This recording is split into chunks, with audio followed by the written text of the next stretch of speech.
라조다 딩데 정말 셰라하기 긴두면 남바 조르규베 잘람 규니 신경기 최로 남바 링게 사물올이야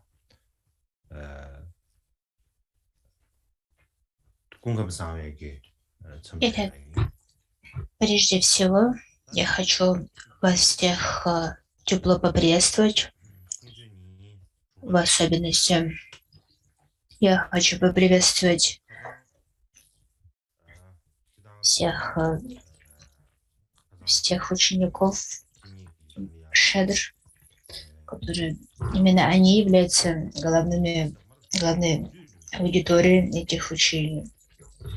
Сегодня 6-й день наших учений.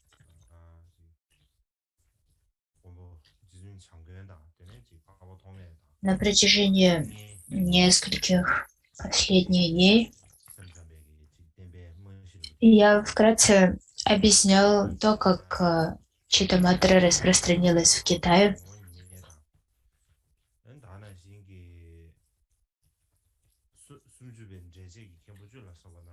И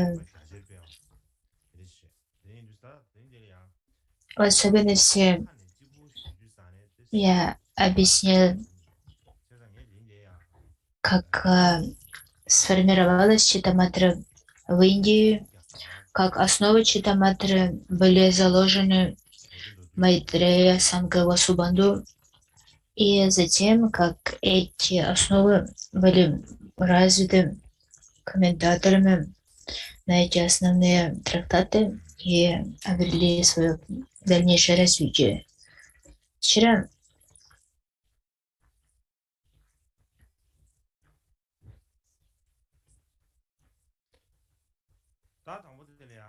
я хочу показать вам слайд со всеми индийскими мастерами Читаматры.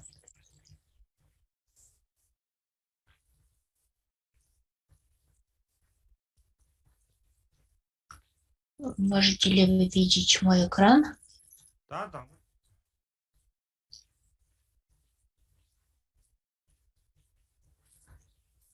Мой компьютер не слушается, но надеюсь, что вы видите экран, который показывает слайды, которые я хочу показать.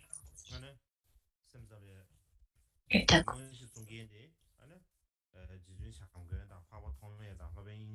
прежде всего,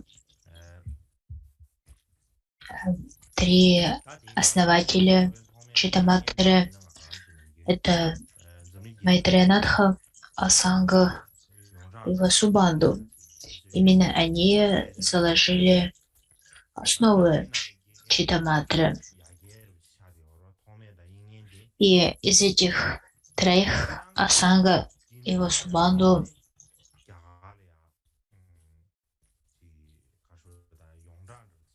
принадлежат к тем, кого по-тибетски называем 6 украшений мира. 6 величайших мастеров украшений мира. Когда мы говорим об этих 6 величайших мастерах украшений мира, то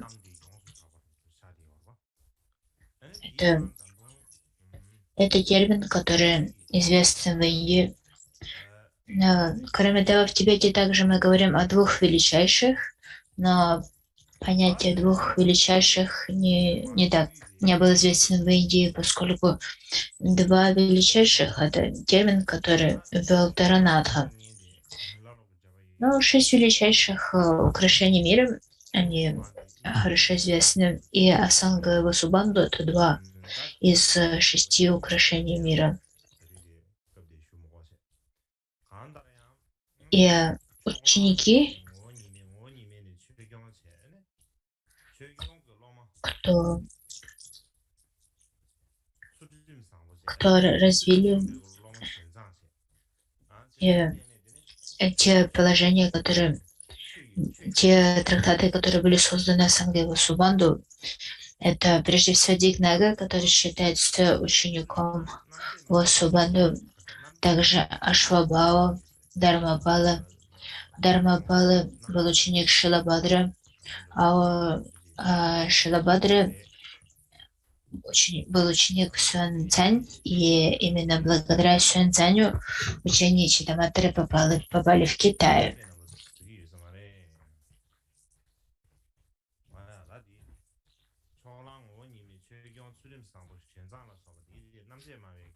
И Дигнага Ашвабава, Дharmapала, Шилабадра, Сюан Цань — это те, кто называется истинные аспектарианцы, те, кто считает, что аспекты ума истинно существуют.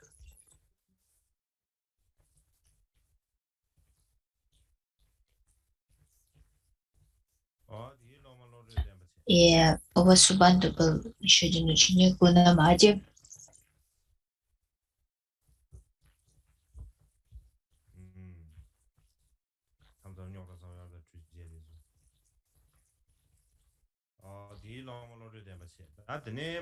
Так вы видите в внешней строке ученик Васубанду Гунамади.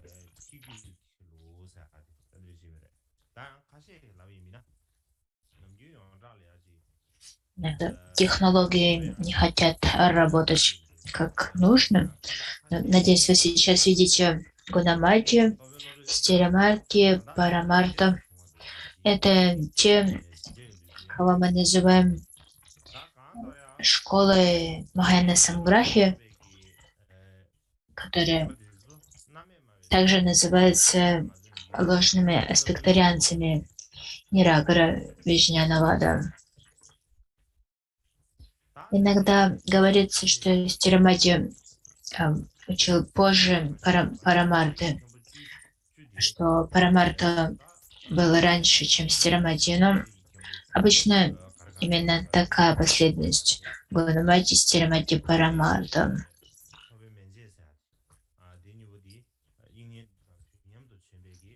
Кроме этого, было 10 комментаторов на Тримшику, 30 строф Васубанду. И из них двое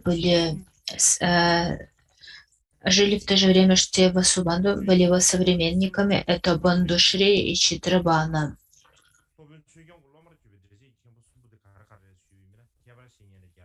А остальные из 10 комментаторов, 3 из них были учениками Дharmapala. Это Вишашамитра, Джинапутра и Жняна Чандра.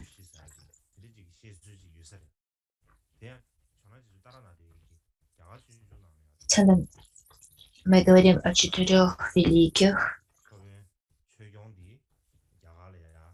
Гунапраба, Дharmapala, Нанда и Рахула.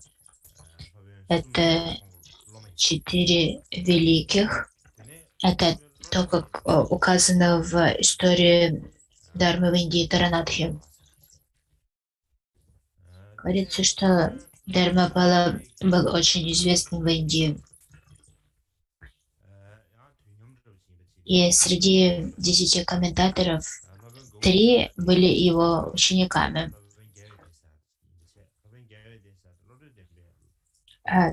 Современником Стирамати был Шудачандра.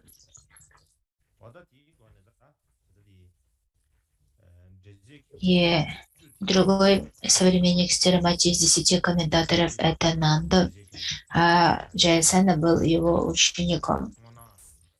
Возможно, что Джаясана также был учеником Стирамати.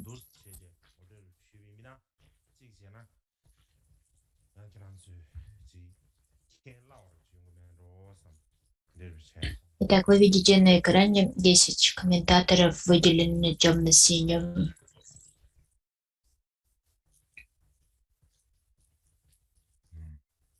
И поэтому, чтобы показать вам графически, это Чтобы вам было легче понять это, я приготовила для вас и показала вам этот слайд.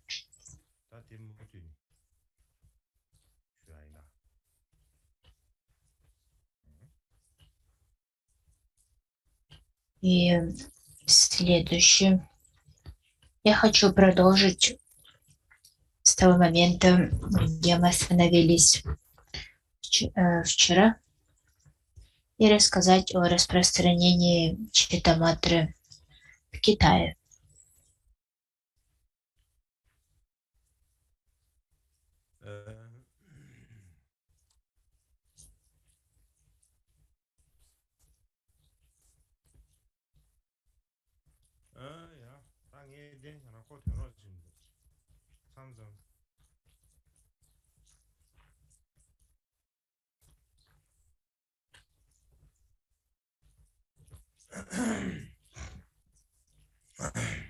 라소 다 가장 자나 글로리아디 Так, я надеюсь, вы видите слайд, который я хочу вам показать.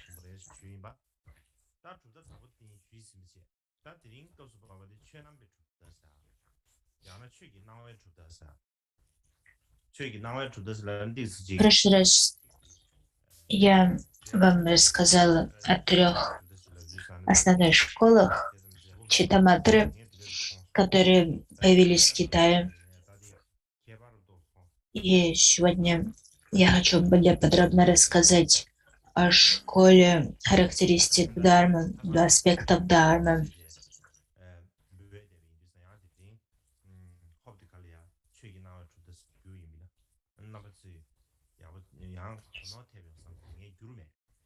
Я перевел название этой школы на тибетский, назвал ее Ченампе Джупта. Школа аспектов Дharмы, либо характеристики Дharмы. Но, возможно, лучше было бы назвать эту школу школой проявления Дharмы. Однако, поскольку я уже назвал ее именно так, школа аспектов Дharмы, либо характеристик Дharмы вчера, я продолжу называть ее таким образом. Итак, великий монах династии Танг по имени Суаньцань, которого также звали в то время мастер Трипитаки Танг, и мастер Танг Трипитака. Если спросить, он был известен именно как Тан Сюаньцзянь, а не просто Сюаньцзянь. И причина, по которой он был известен как Тан Сюаньцзянь,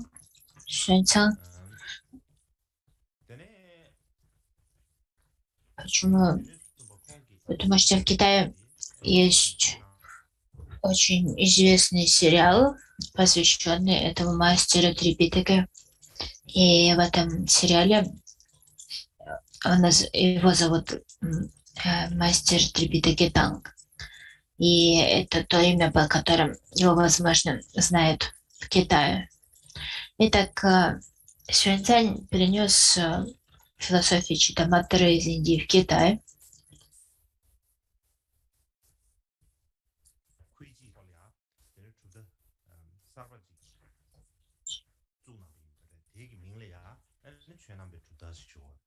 А его ученик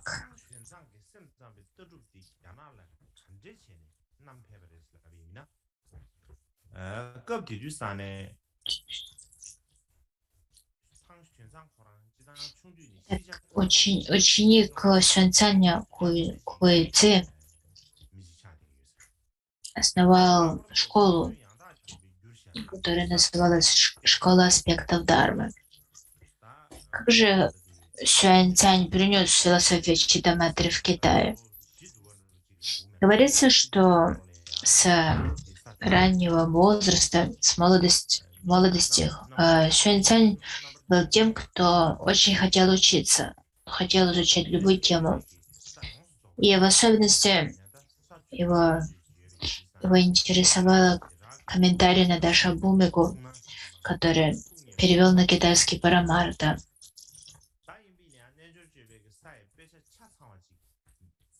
И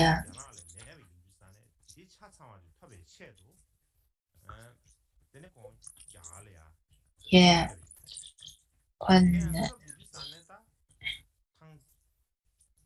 и говорится, что Парамарта перевел не весь трактат Дашаму Дубумики, но лишь 17 частей. И Сюаньцзань очень заинтересовался этим, и в нем зародилось желание получить полное учение по Дашабумике. И поэтому он решил отправиться в Индию, чтобы изучать полностью Йогачара Буми. Однако в то время в Китае действовал запрет на путешествие, но Сюаньцзань пренебрег этим запретом, и он прошел 1000 километров из Китая в Индию. Если мы взглянем на его хроники, которые называются Великие хроники Танг по западным регионам, в них он описывает, сколько разных трудностей ему пришлось преодолеть, чтобы добраться до Индии в 624 году. И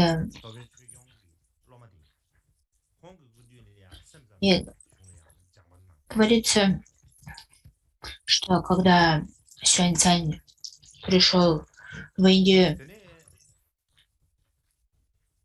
то самым величайшим буддийским университетом того времени был университет Наланда, в котором наместником был Шилабадра, ученик Дharmapala. И поэтому Сюаньцзань отправился на Наланду и стал учеником Шилабадры.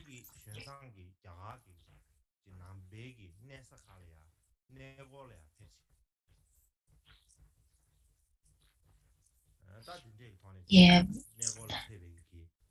до того, как Сюаньцзань пришел в Индию, в Китае он изучал буддийскую философию, в особенности философию Махаяны. И однако среди всех этих учений его особенностью интересовала Читаматра Йогачара. И именно с этой целью, чтобы изучить ее, он отправился в Индию. Когда он был в Индии, он посетил очень много святых мест. И это имело очень большое значение, поскольку описание святых мест в его хрониках стало очень важным при идентификации святых мест в XIX-XX веке. Без этих хроник, возможно, мы бы не смогли идентифицировать эти святые места, поскольку они были в полном упадке и запустении, и забытии. И об этом. И поэтому Сюаньцзань очень помог в этой цели. Говорится, что он пребывал в Индии 17 лет, и за этот период он собрал очень много индийских текстов, которые он принес с собой назад в Китай. И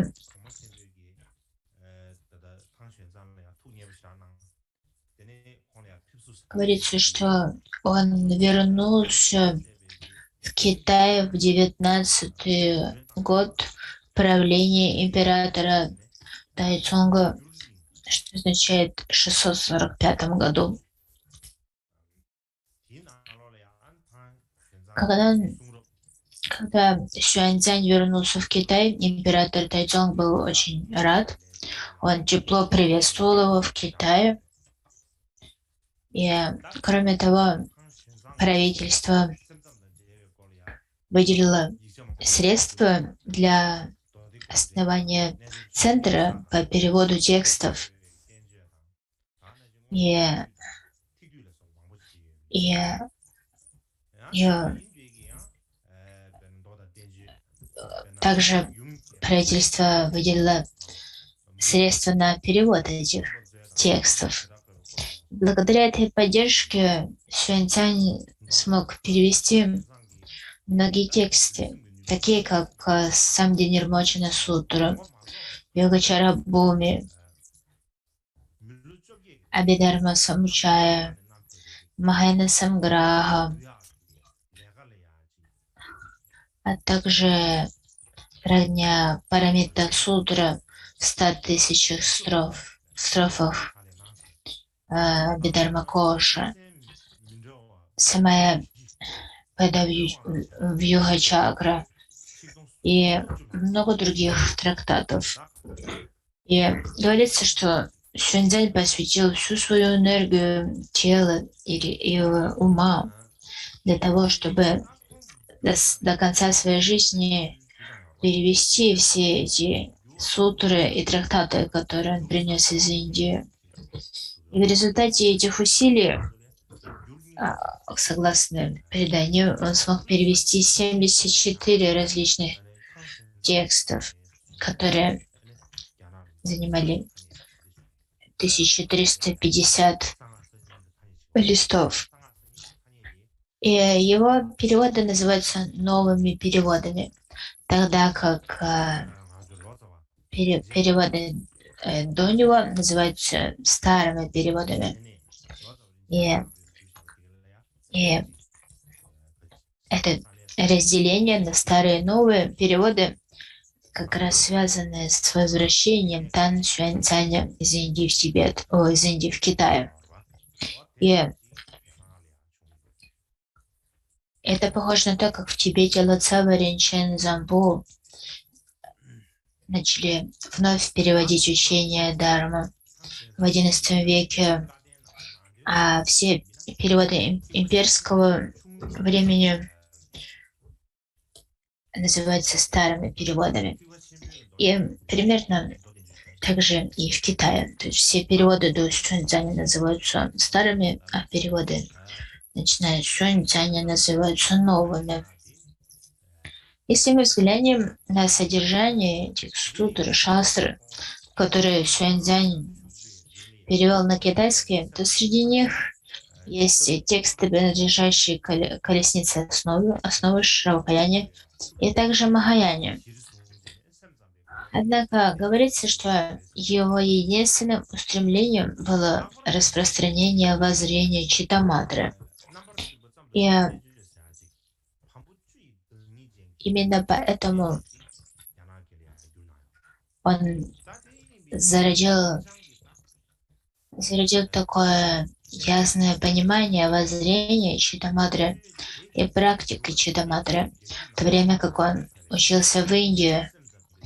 И все это стало основой для его переводов стольких сутр и шастр, которые принадлежат школе Читаматры.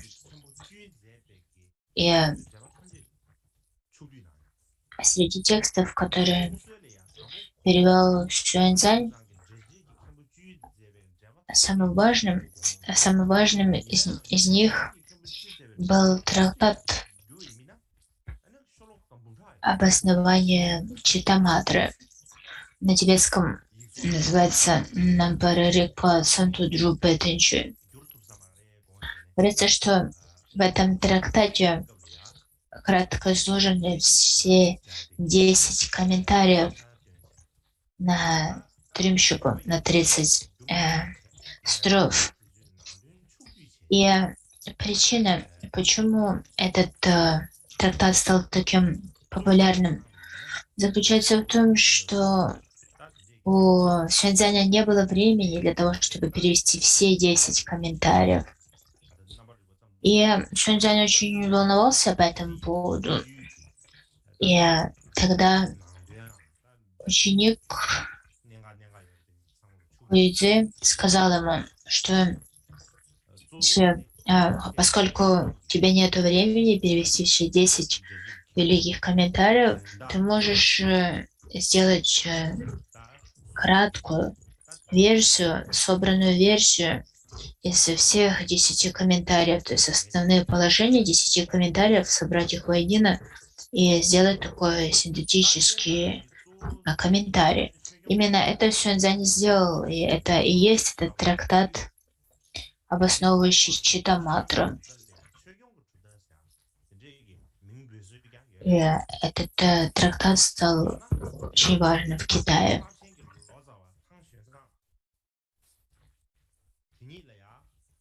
И,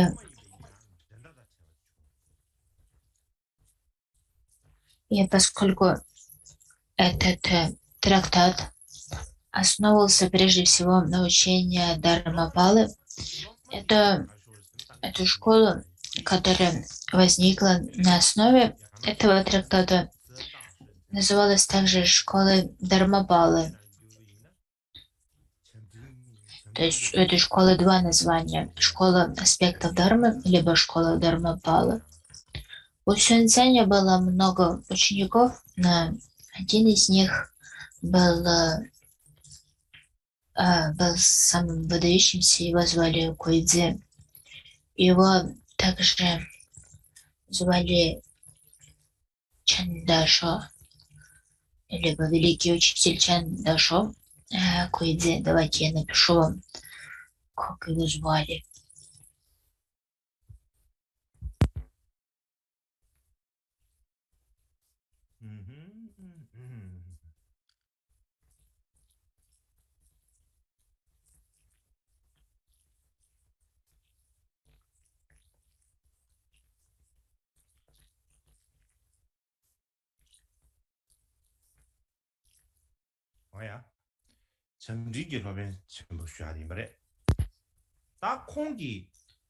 Вот его фотография, точнее, картина.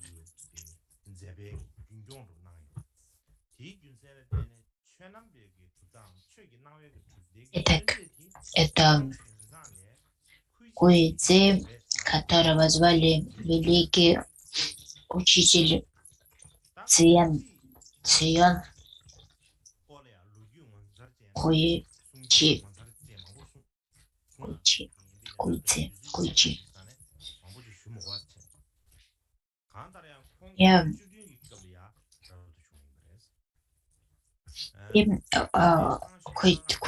Куйцзи сыграл очень большую роль в распространении активности школы аспектов Дharмы, и поэтому он считается основателем этой школы наравне с Сюаньцзяном.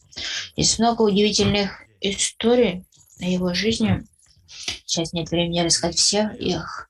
Но говорится, что он стал монахом в 17 лет и помогал Сюаньцзяню в его активности по переводе текстов. И во время того, как Сюаньцзянь составлял этот синтетический трактат на основе 10 комментариев по названию «Трактат, обосновывающий Читаматру», во время осуществления этой работы Куинцзи познал воззрение Читаматры, то есть реализацию воззрения Читаматры. И говорится, что Куйцзи написал много комментариев на многие сутры и трактаты, включая восхваление сутры Белого Лотоса, сутры учения Вималакирти и краткие комментарии на Ягачара Бхуми. И поэтому его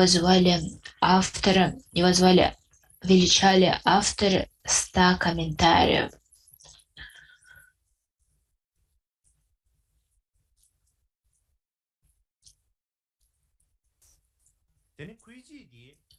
Он также написал известный трактат, который на китайском называется Фаюнь Лень Шанг.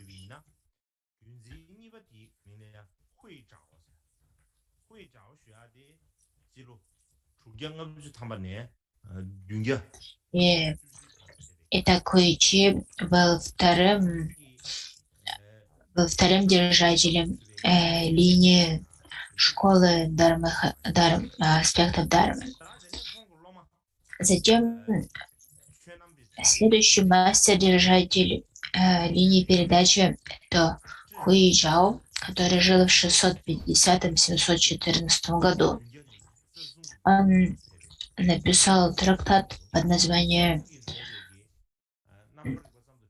«Истинный смысл обоснования Читаматры», и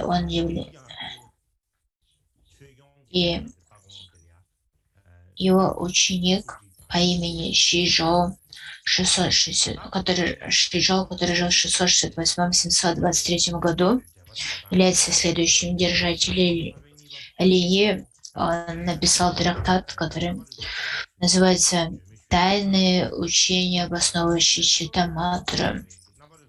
И в этом трактате он вновь систематизировал воззрение Дharmapala. Это комментарии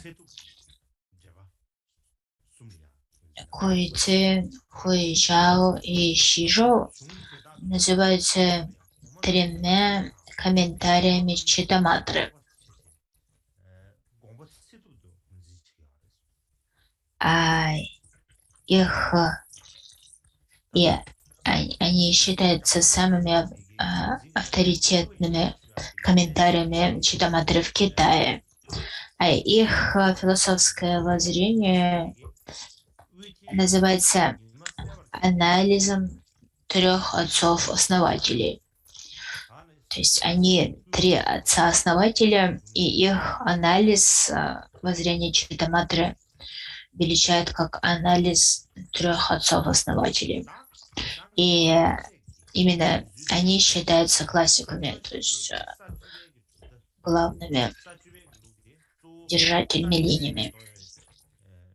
Кроме того, мастер Шижоу написал два других известных трактата, которые называются «Трактат сияющий солнцу мудрости срединного пути и крайности», также избранные восхваления Бодхичитты.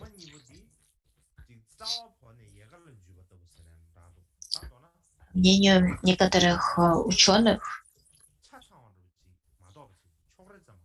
школа 10 уровней, школа Дашабхумики, которую я разъяснял вчера, являются держателями комментария на Дашабхумику сутру. И именно это является главным текстом этой школы. Тогда как школа Самграхи либо Самучая является держателем Махаяна Самграхи. И именно этот текст для них является основополагающим. Однако говорится, что изложение философии Читаматры в этих двух трактатах является лишь частичной, они полные, поскольку у мастеров, основателей этой школы, не было возможности изучить всю индийскую философию Читаматры. И поэтому говорится, что мастера этой школы, они не смогли познать сам корень, а лишь познали ветви философии Читаматры. Говорится, что школа аспектов Дharмы была противоположностью этим двум другим школам, поскольку Сюаньцзянь преодолял невообразимые трудности для того, чтобы попасть в Индию и изучать там воззрение Читаматры. И Он получил полную передачу этой чистой линии, которая берет свое начало от Майтрея Санги Васубанду, а также Дharmapala. И именно благодаря его великим устремлениям школа аспектов Дharмы получила такое широкое распространение во время правления династии Танг. Кроме того, я позже объясню, что три мастера по имени Душо, Читацу и Генбо, они прибыли в Китай во время для того, чтобы учиться, они прибыли в Китай из Японии для того, чтобы изучать читаматру именно в школе аспектов Дharмы. И затем, изучив ее, они перенесли ее в Японию. И именно поэтому читаматра в Японии берет свое начало именно от этой китайской школы, школы аспектов Дharмы. И в Японии она процветает до наших дней. И в Китае школа аспектов Дharмы распространилась очень широко.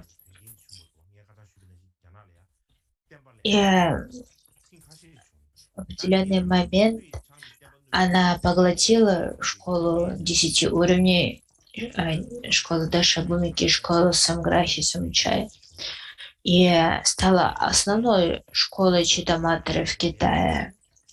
Однако во время, когда Хуйчан преследовал буддизм в Китае, уничтожал буддизм в Китае,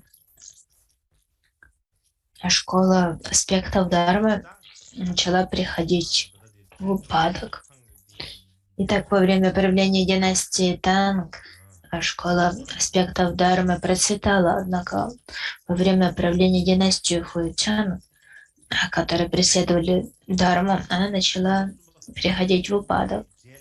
И многие тексты трактаты этой школы были утеряны.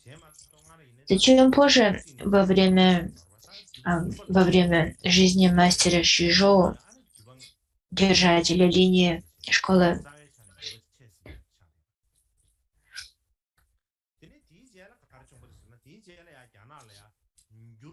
а после мастера Шижоу передача линии школы аспектов Дharмы была утеряна.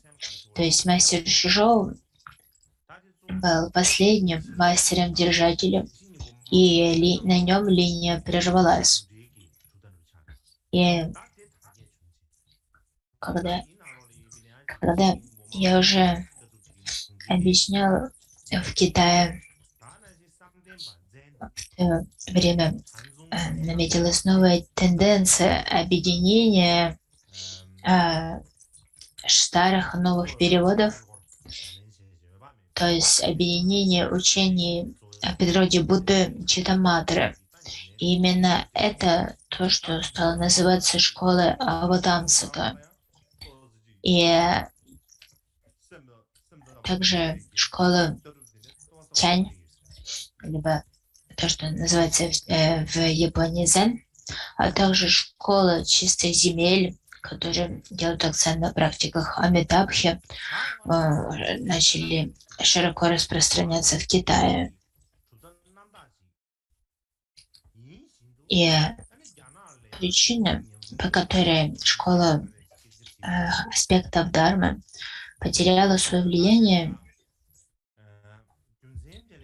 связана с тем, что хотя эта школа и была чистой индийской, принадлежала к чистой индийской традиции Читаматры Махаяны,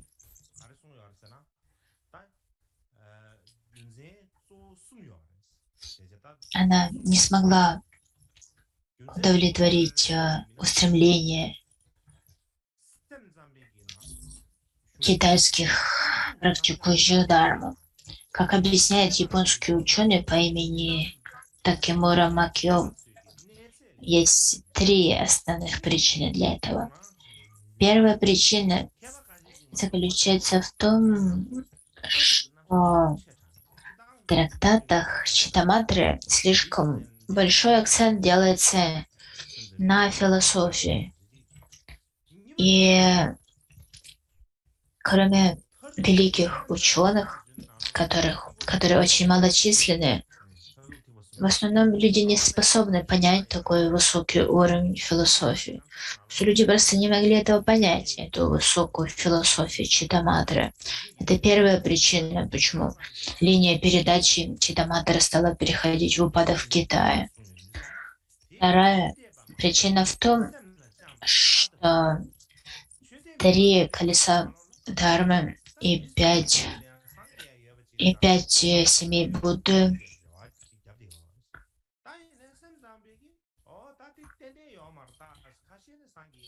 5 семейств Будды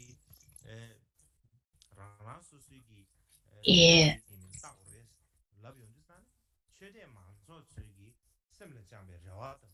и, и согласно объяснению 3 колес Дharмы и 5 семейств, говорится, что все существа обладают определенным потенциалом и способностями, и не все люди обладают способностями достичь просветления. То есть есть определенная категория, которые не обладают группы семьей, которая способна достичь просветления. Это людям не нравилось, то есть это означало, что не все способны достичь просветления. И третье, эта школа объясняет,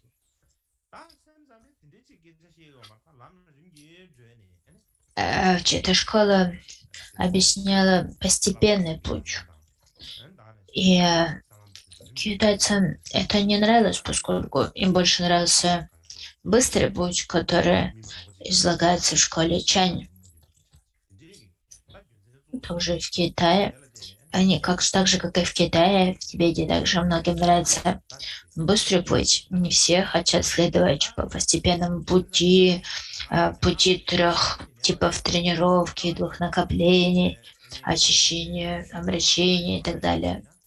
То есть учения школы не соответствовали надеждам китайских людей. И по этой причине эта школа начала приходить в упадок в Китае. Исчезла ли она совсем в Китае? Потеряла ли она любое влияние в Китае? Не совсем так. К примеру, во время правления династии Юань,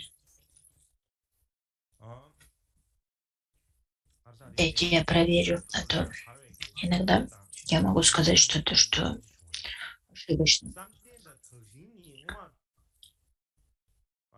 Итак,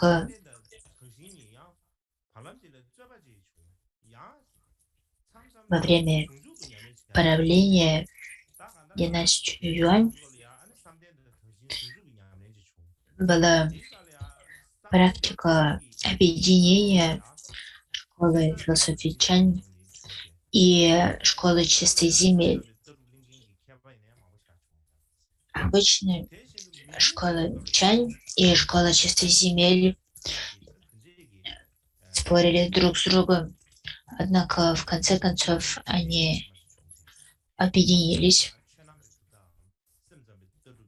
И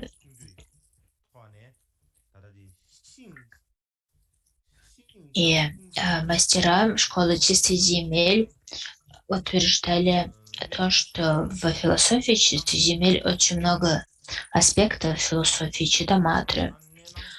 Также во время правления династии Минг мастер по имени Хан Шань хотел возродить школу аспектов Дharмы.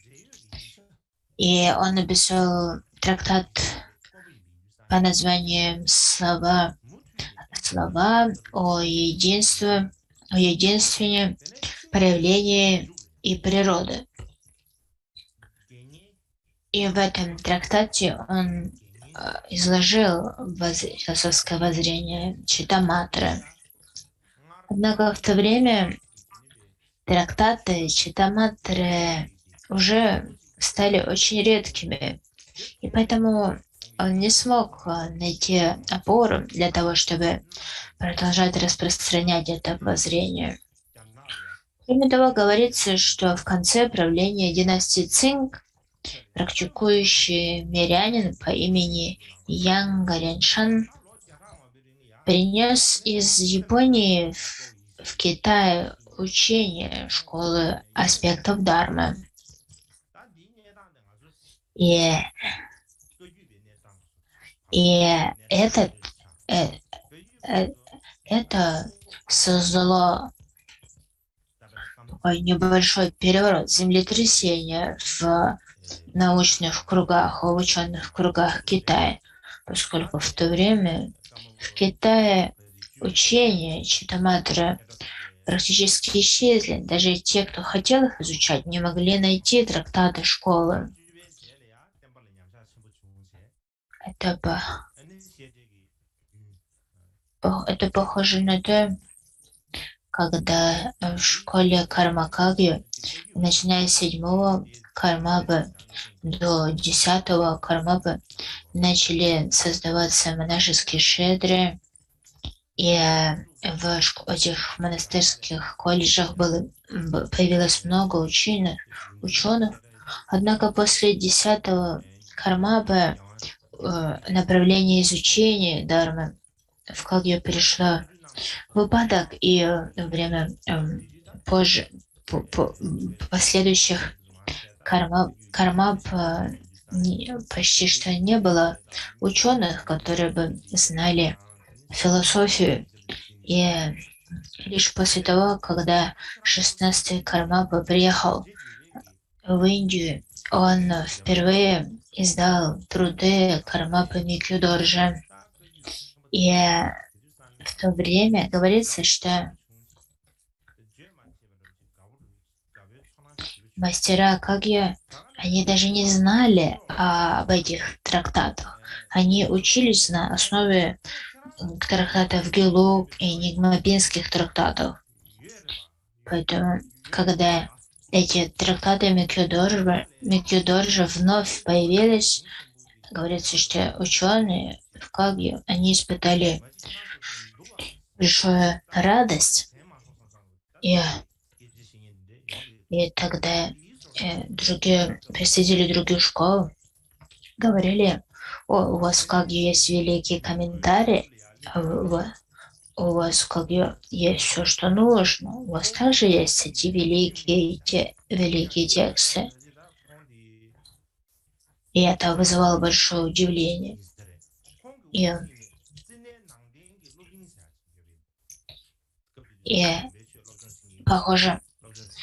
похожим образом, сходным образом во время Китайской республики был один индивид по имени Хань Винджин, который основал буддийский институт Шина. И он пытался возродить учение школы аспектов Дharмы. И для этого этот институт, буддийский институт Шина, использовал тексты, которые они получили в Японии, а также тибетские тексты и санскритские рукописи, которые они получили в Европе и Америке от ученых, которые исследовали эти комментарии.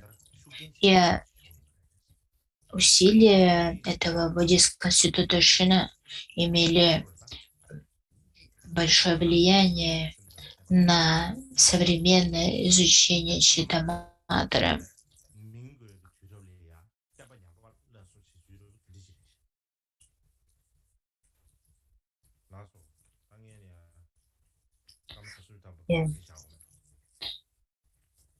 И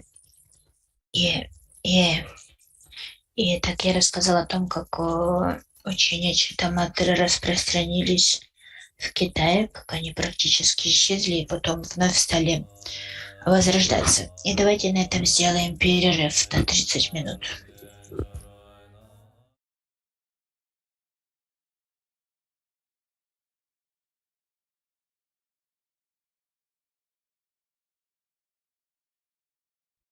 라소 다드네 콘도 슈베기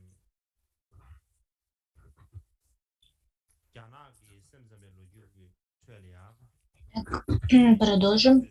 최기 나와 뜻사데다 갸나기 셈셈베기 뜨루 니 버룰리아 지 핀수인지 저송함 훈이다 찌버임베기 견생 Продолжим с историей распространения читаматры в Китае.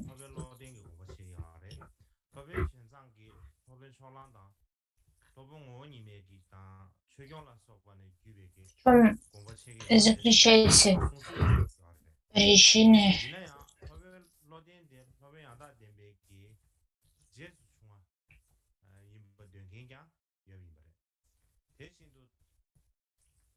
в чем отличие школы аспектов дхармы от других школ читаматры в Китае? В общем, говорится, что мастер Едзин излагал философскую мысль из Тирамати, тогда как Сюаньцзянь скорее передавала линию, которая происходила от Дигнаги, Ашвабавы и Дharmapala, от Дharмапалы. Однако есть также и те, кто утверждает, что Стирамати жил позже, чем Идзин. И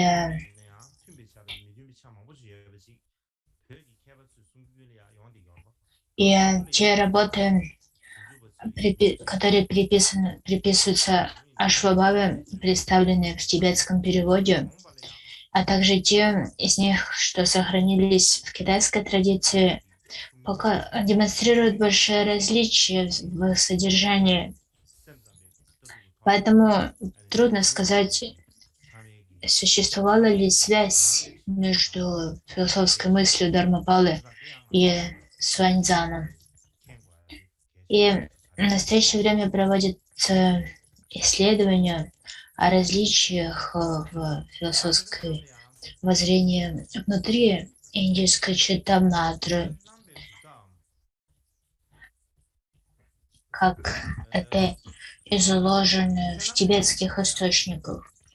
И это то, о чем важно, на что важно обратить внимание. Итак, следующее, о чем я хочу рассказать,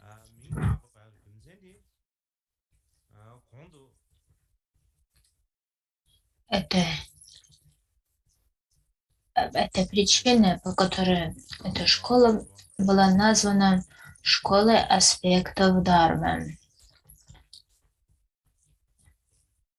Как я уже сказал, ее также можно назвать школой феноменального проявления, либо школой проявления явлений. Итак, я хочу показать вам слайд.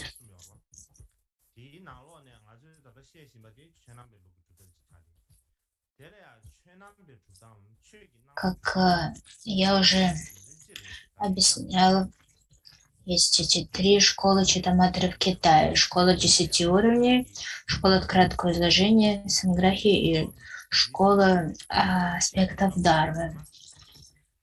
И причина, по которой третья из них называется школой аспектов Дхармы, либо школой проявлений явлений, заключается в том, что когда мы, люди, изучаем внешние вещи, внешние явления, даже когда мы думаем о внешних явлениях, то мы всегда различаем их между их природой, тем, чем они являются, и тем, как они проявляются. То есть их природа и их проявление. И между этими двумя есть различия. И в этом заключается тонкий аспект явлений и их экзистенциальный аспект. То есть в чем получается, в чем заключается их сущность. К примеру, говорим, что все, мы говорим, в научной мысли говорится, что все материальные вещи создают из частиц, и в результате соединения частиц образуются объекты вещи. Это и таким образом мы смотрим, изучаем эти частицы, из которых возникают объекты. И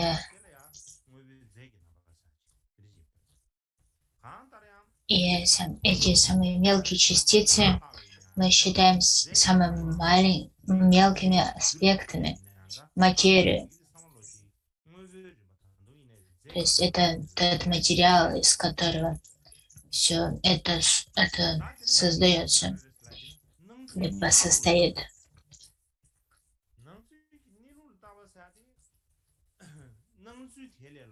То есть у нас есть материя, есть частицы.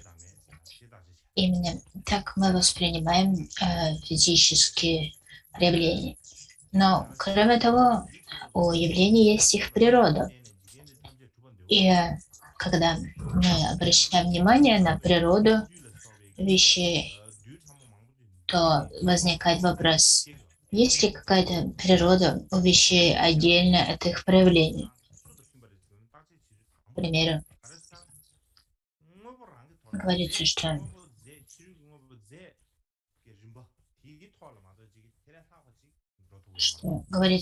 что все состоит из мелких частиц, например, кварков, электронов. Однако какова природа этих мелких элементов, будь то кварки, электроны и так далее? И наука не задумывается о их природе, которая отлична от их материальной природы. А тогда как буддийская философия задается вопросом, что такое их природа, не материальная природа. И нам нужно задуматься об этом.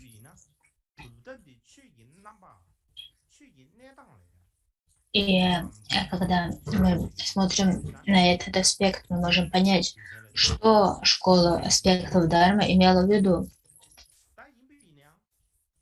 Именно исходя из этого, это название было дано этой школе, поскольку эта школа пытается понять, каковы характеристики явлений, каковы их аспекты, в чем их природа. Именно поэтому эта школа получила такое название – школа аспекта явлений, либо школа проявлений явлений.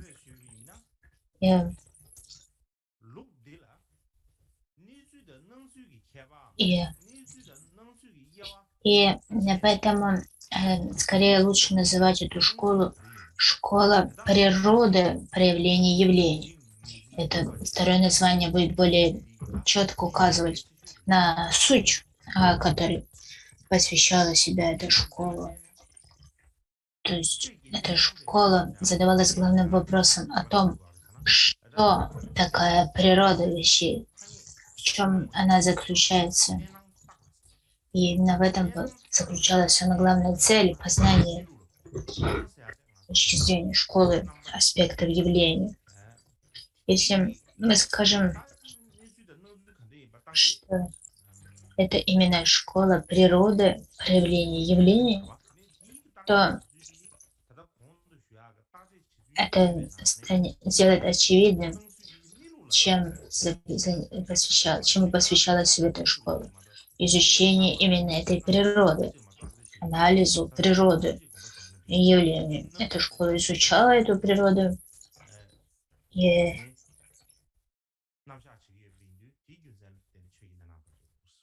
и она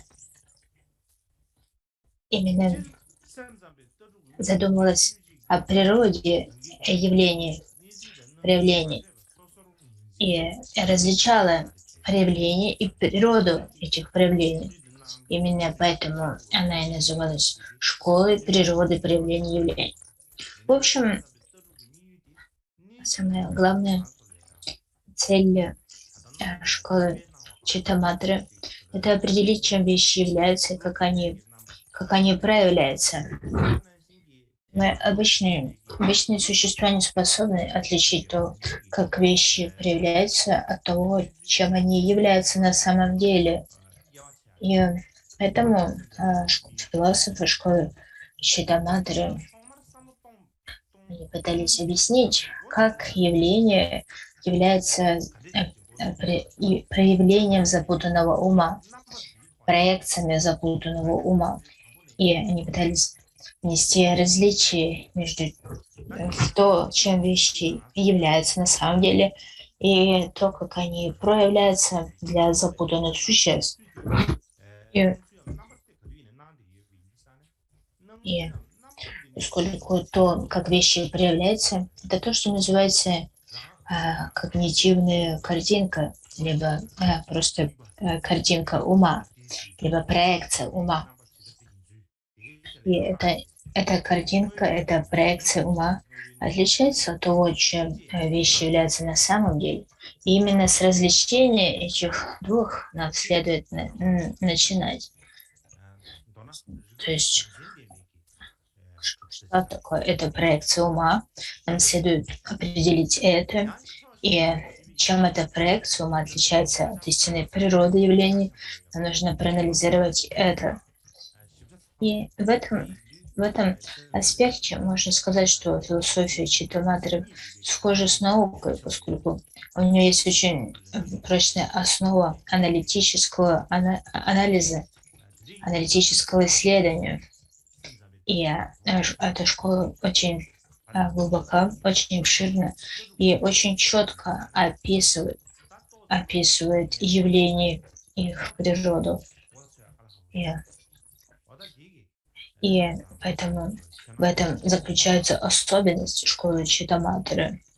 И по этой причине также людям тяжело понять воззрение Читаматры, поскольку если мы не изучали философию, то сразу очень сложно понять все это детальное изложение и детали, которые излагают философы Читаматры.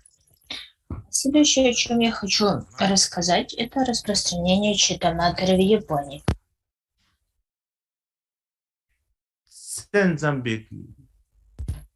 До того, как я расскажу о распространении Читаматры в Японии, я хочу показать вам этот слайд о том, как Читаматра распространилась из Индии в Китай. Итак, истоки школы Читаматры.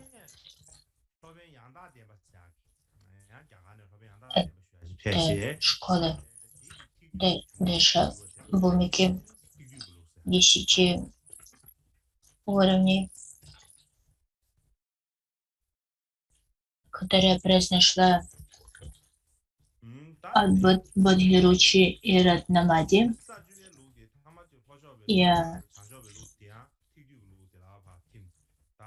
И затем от мастера Парамарты произошла передача школы Махаяна Самграхи, краткое изложение Махаяны. А затем школа Дешабумики разделилась на два направления, южные и северные, которые затем слились с Аватамсукой школой, а также со школой Махаяна Самграхи. А третья линия передачи — это линия передачи Сюаньцань, через Сюаньцань. Если вы взглянете на тибетский тенгер, то вы встретите там имя Сюаньцаня, но на тибетском оно пишется как Хьян Цан. Ха это Хьяна, Хьян, Цана, Цан. И это как раз тибетское написание Сюаньцаня, который основал школу аспектов Дharma. И зачем именно эта школа распространилась в Японии? И сейчас давайте посмотрим, как она распространилась в Японии.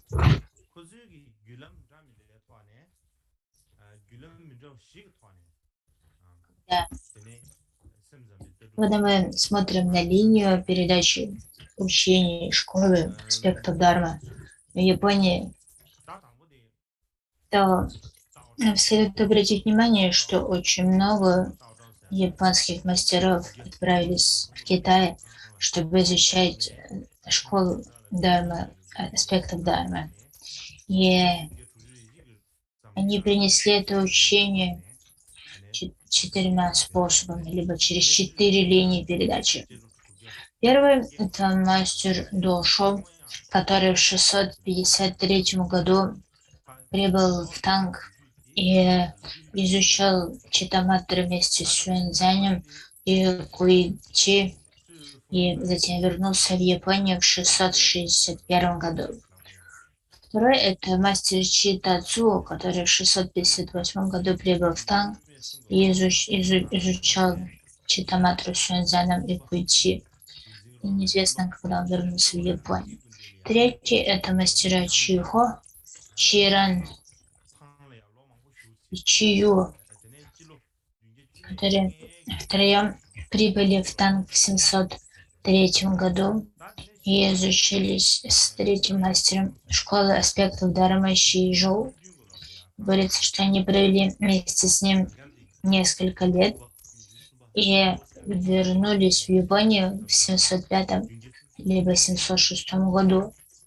Четвертый мастера звали Генбо. Он прибыл в Танг в 717 году, и он также изучал Читаматру с мастером Шижоу. И затем вернулся в Японию в 735 году. Благодаря их усилиям школа аспектов Дharma широко распространилась в Японии. В период Нара в Японии, который длился с 710 по 794 год. В этот период Нара, в южной столице под названием Нанто, в ней буддизм широко распространился. И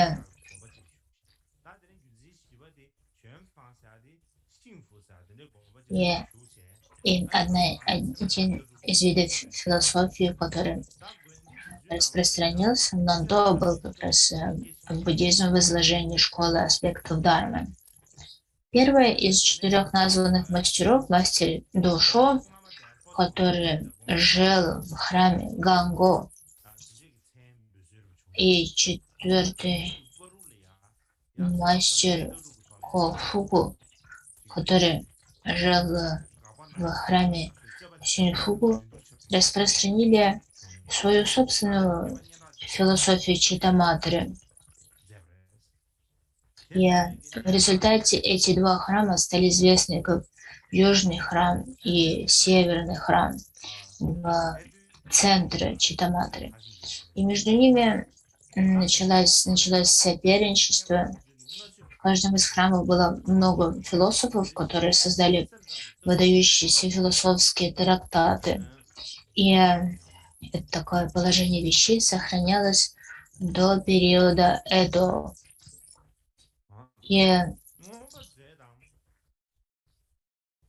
И начиная с ранних времен и до современности философия Читаматры японских ученых может, может быть идентифицирована как понимание Читаматры в параллели с Абхидharma-кошей. То есть они изучали Читаматру в сочетании с Абхидharмой на основе Абхидharma-коши, сокровищницы Абхидharмы Васубанду. И до этого, в период Эдо, в 17-19 веках, для монахов любых линий поддерживалась традиция идти отправляться в Нару, в северную столицу Нару, чтобы изучать Читаматру и Абхидharma-кошу. То есть все монахи любых традиций, они посвящали себя изучению Читаматры и Абхидharma-коши в Наре, северной столице. Говорится, что они изучали Читаматру на протяжении 3 лет и Абхидharma-кошу на протяжении 8 лет. То есть считалось, что чтобы познать Читаматру, необходимо было посвятить 11 лет изучению Читаматры и Абхидharмы. И поэтому это было так сложно, поскольку столько времени требовалось для ее изучения. И на протяжении этих 11 лет нужно было прилагать большие усилия. И причина это в том, что Читаматра чрезвычайно систематизированная философская система. И с точки зрения истории буддизма можно сказать, что Читаматра последнее и наиболее изощренное изложение философии буддизма. Именно поэтому, чтобы ее изучить, требовалось столько времени. И когда мы говорим об изучении Читаматры и Абхидharмы, то под Абхидharмой мы понимаем изучение Абхидharma-коши, сокровищницы Абхидharмы Васубанду, а также трактата Дharmapala, трактата создан на основе изложения Дharmapala под названием «Обоснование Читаматры» и других трактатов Читаматры. И этому совместному изучению Абхидharma-коши и Читаматры дали специальное название, которое называлось «Наука о природе и проявлении», либо «Природа и проявление». И под этим понимались все явления и также истинную природу, дharmatu. То есть это дharmin, явление, и dharmata, истинная природа явления. В Абхидharma-коше все явления разделяются на 75 категорий, которые все включены в 5 основ всего, что познаваемо. То есть форму, ум, ментальные факторы, и то, что не входит ни в одну из категорий, и то, что является несоставным. И каждая из этих 5 категорий разделялась на подкатегории, и всего было 75 категорий явлений.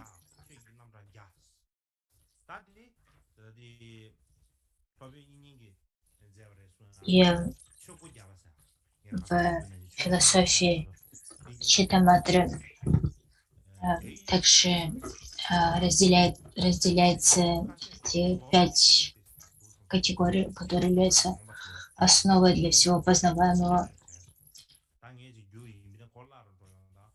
И в Тенгюре есть трактат, который называется «100 врат Дharma. Этот трактат был переведен с Китая, с китайского, а не с санскрита. Мне кажется, этот тибетский период недостаточно хорош. Если бы у меня было время, я бы хотел перевести его заново с китайского на тибетский. Как бы то ни было, в этом трактате говорится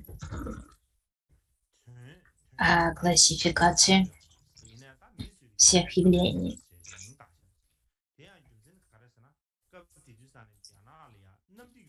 И поскольку Читаматра также посвящает себе классификации явлений, ее тоже можно назвать школой классификации явлений.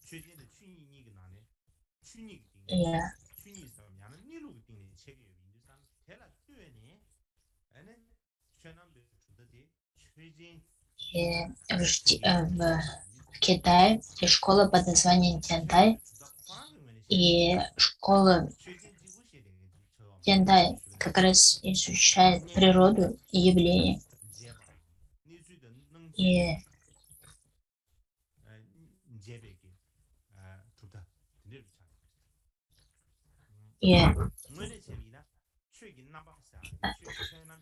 они и Тянтай различает то, как явления проявляются, чем они являются на самом деле. То есть различает Дharmatu и Дharmin, то есть истинную природу Дharmatu и явления. И причина, по которой школа аспектов Дharмы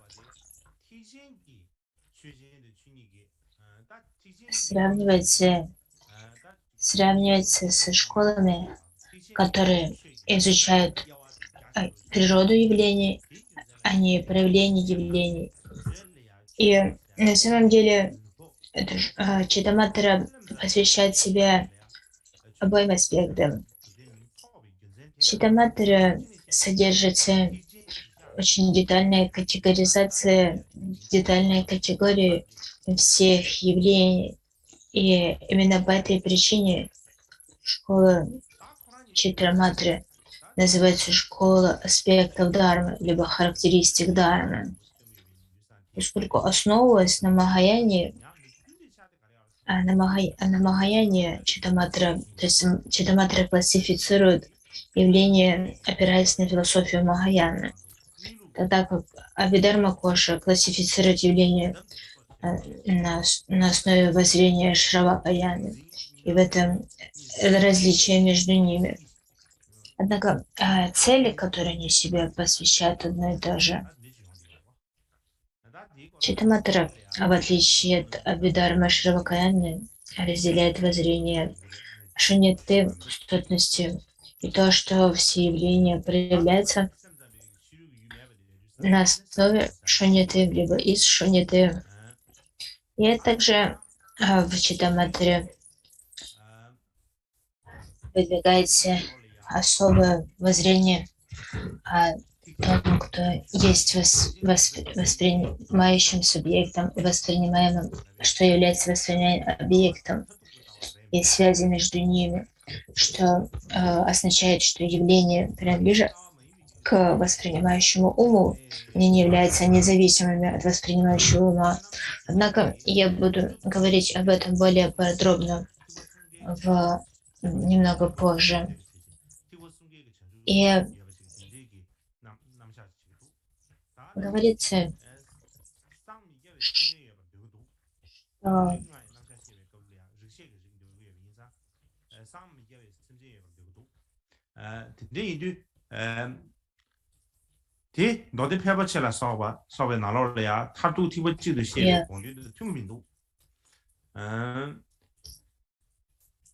и кроме того, в школе Читаматры, как я уже упоминал,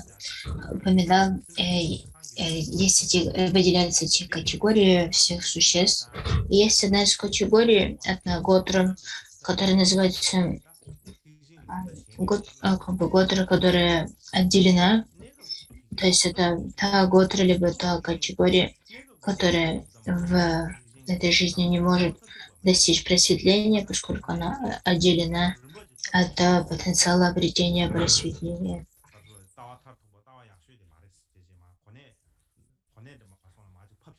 И по этой причине, а также по ряду других причин, школа Читаматры воззрения, школа Читаматры не считается абсолютным воззрением, либо не является высшим воззрением. Оно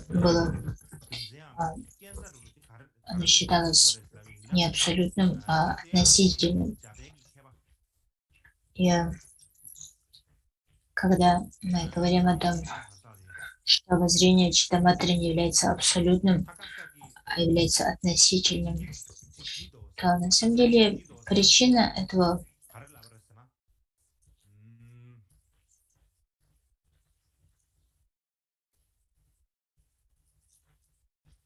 в изложении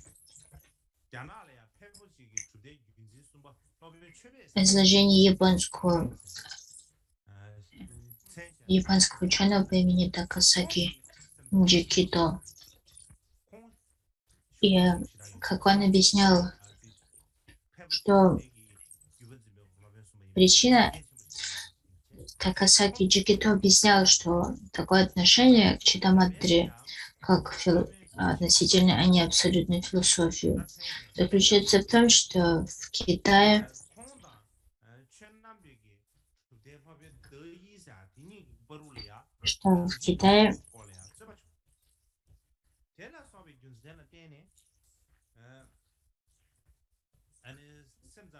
был мастер по имени Фазан, который принадлежал к школе Хуаян.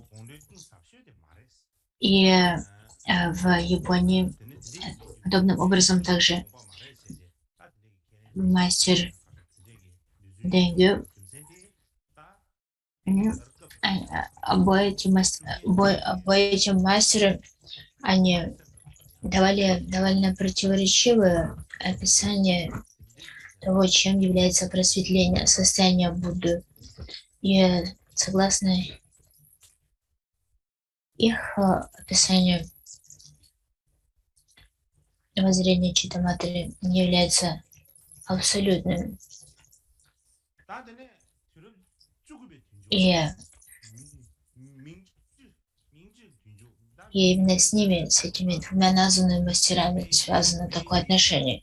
Именно так это объясняет японский ученый Такасаки Джикидо. И дальше, в период Мэйдзи, в конце XIX века,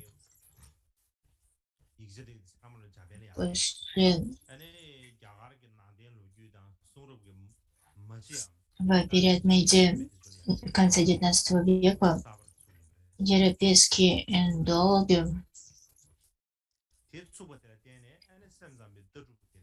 заинтересовались также Японией, кроме Индии, и они начали изучать философию Читаматры, и опирались они в основном на санскритские рукописи, которые могли найти. И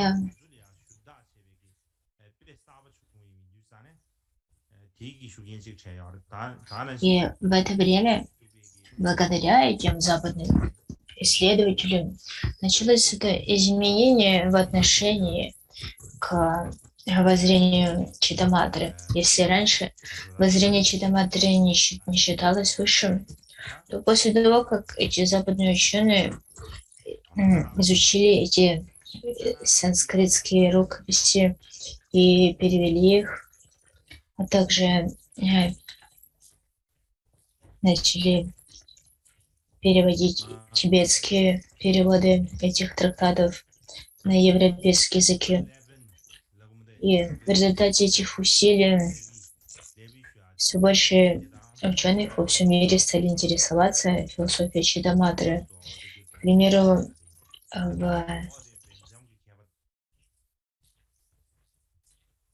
во Франции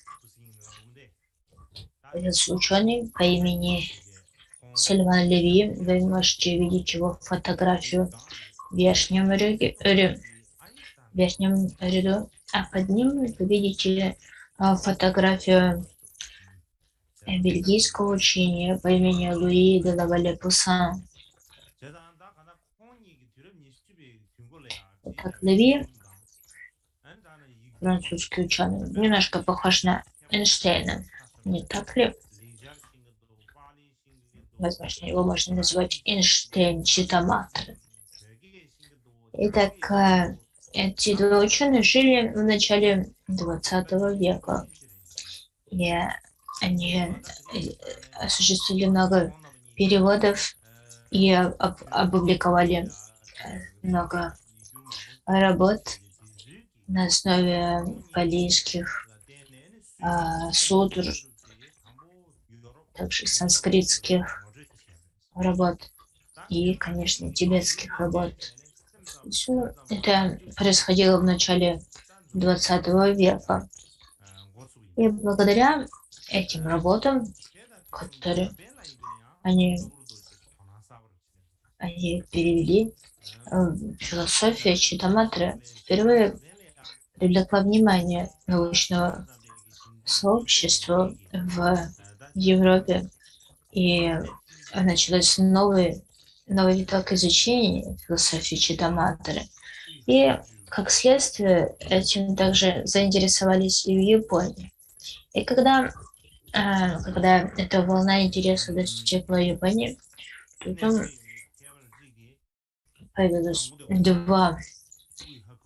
два известных ученых, труды которых достигли высокого уровня понимания философии Читаматры. Первого из них звали Хакуджу Уи. Его философию вы видите внизу, в нижнем ряду, а наверху вы видите фотографию мастера по имени Ямагучи Сусуму. Ямагучи Сусуму и Уи Хакуджу возглавили исследования санскритских рукописей и опубликовали много работ по этому поводу. И это была довольно беспрецедентная ситуация в мире, поскольку интерес к Читаматре возродился, и в это время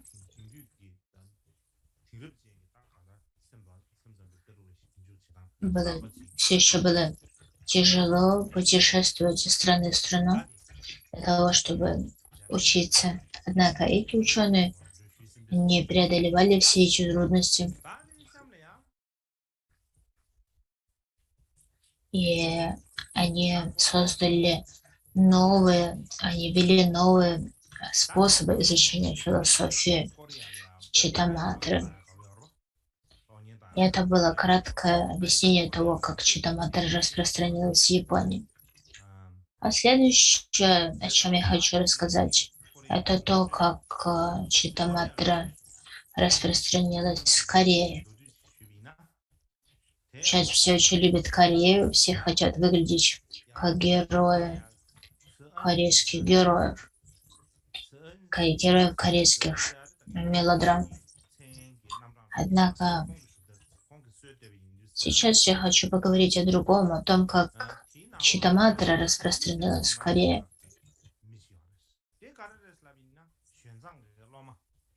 Школа аспектов Дharмы, которая называлась ЧН,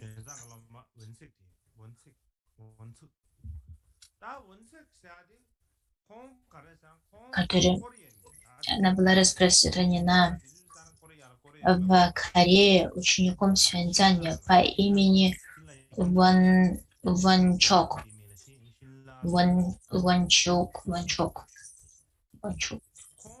Итак, этот Ванчук был корейцем. Тогда Корея не называлась Кореей, Она называлась «Королевство Шилла». И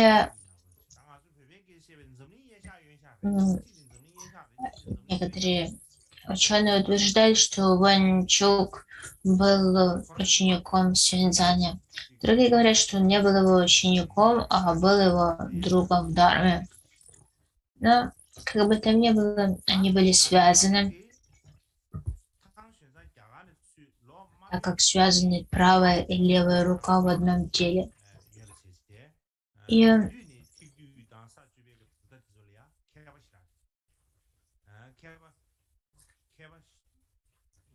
Итак,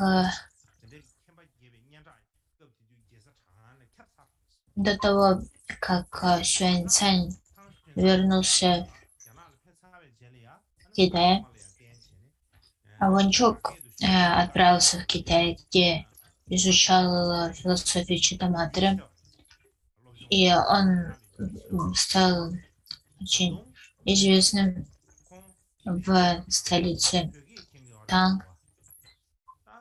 И после того, как туда вернулся Сюаньцань, Ван Чук стал его учеником, и говорится, что Ван Чук, кроме китайского, также знал тибетский, а также знал санскрит. Всего он знал 6 языков. И поэтому он мог с легкостью распознать ошибки в переводах, в ранних переводах Дharмы на китайский. И в этом он оказал большую помощь мастеру Сюаньцзаню. И за это его уважали, за эту помощь его, благодаря этой помощи он завоевал уважение. А также говорится, что он обладал особым способом мышления. И это было связано с тем, что он хорошо изучил философию Читаматры. И то, что он изучил до того, как Сюаньцзань вернулся в Китай. Поэтому говорится, что его воззрение отличалось от воззрения Сюаньцзаня. Все это время, пока Сюаньцзань был в Китае, Ван Чук изучал Читаматру на основе изложения Парамарты и стал большим знатоком изложения Парамарты, изложение Читаматры стал большим знатоком Читаматры в изложении мастера Парамарты. И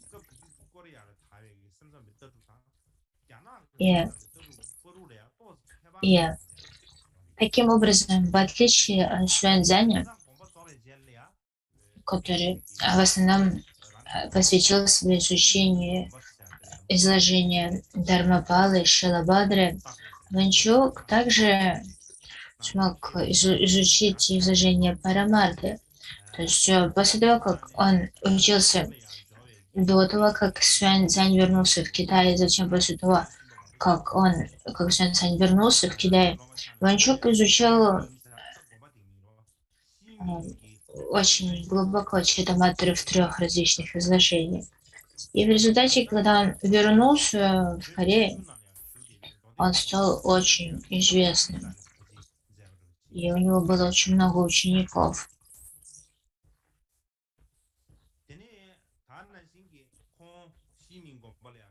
И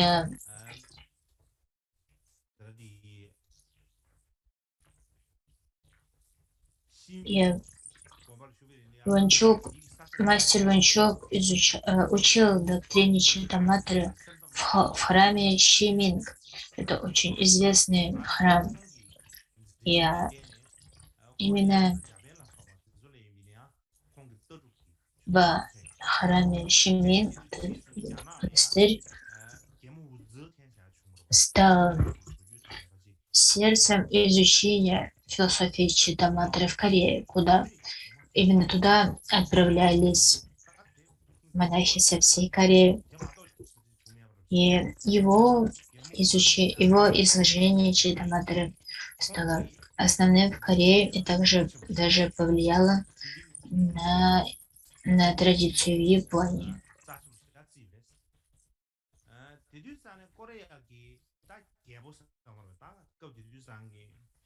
Говорится, что в то время императрица Ву Житен, а также царь Сюньмун Кореи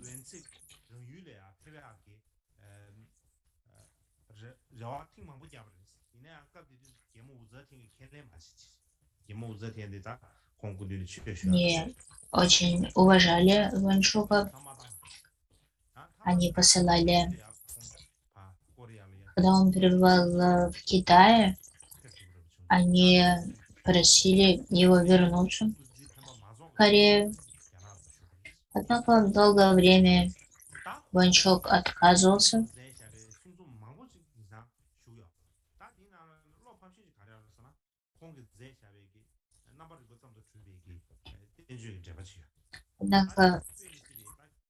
Однако Ванчук отказывался, и лишь спустя долгое время он вернулся в Корею, но не находился там долго. Говорится, что он довольно быстро вернулся снова в Китай и жил до конца своих дней именно в Китае.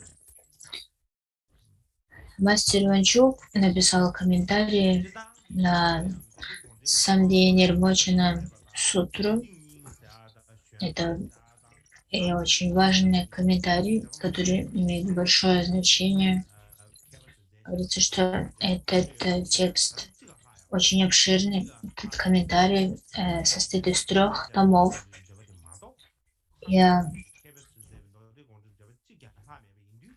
В Китае много китайских комментариев на Самдхи Нирмочана Сутру. Это несколько комментариев мастеров Линь, Шанфан, Галсин и других. Однако ни один из этих китайских комментариев не дожил до наших дней, тогда как комментарий Ванчука сохранился. И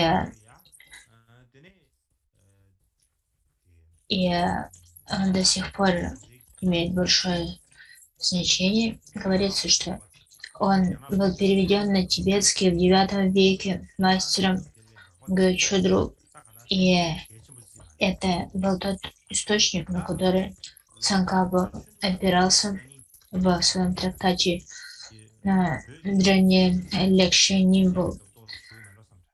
Сущность объяснения абсолютного и относительного смысла. То есть мы можем найти в этом трактате Цанкабы много цитат из этого трактата Ванчука. И завтра, когда я буду говорить о распространении Читаматры в Тибете, я буду говорить об этом более подробно. И, наверное, на этом лучше остановиться. Я хочу сказать вам, что завтра будет выходной, и мы собирались провести учение послезавтра. Однако послезавтра будет китайский Новый год, а кроме того, Новый год за календарем Сурбу. Когда я планировал наше занятие, я не смотрел в календарь. Лишь вчера один человек сказал мне, что Сурбу, что Лосар по календарю Сурбу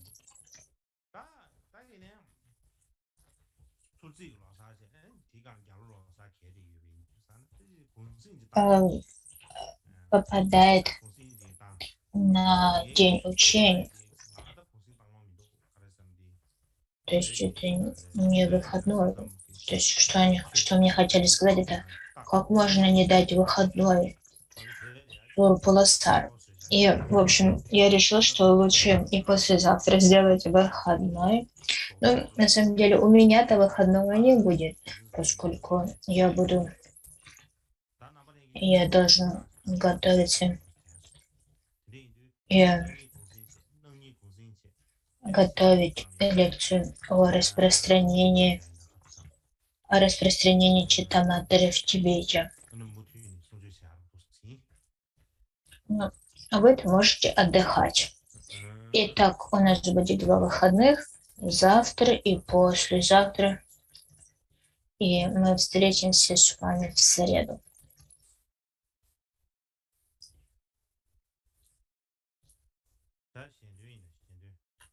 Давайте посвятим заслугу.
Я хочу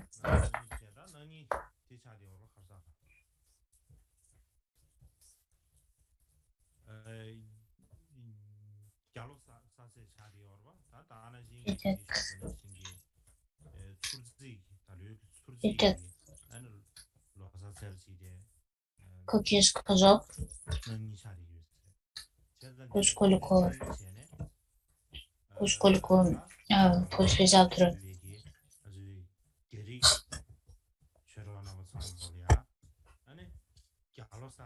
поскольку послезавтра будет Аласар по календарю Сургу и китайский Новый год, и я хочу воспользоваться этим случаем, чтобы пожелать всем китайским друзьям в Дарве, которые смотрят эту интернет-трансляцию, пожелать вам всем счастливого китайского Нового года. Пусть у вас все будет хорошо, и все в следующем году будет удачно.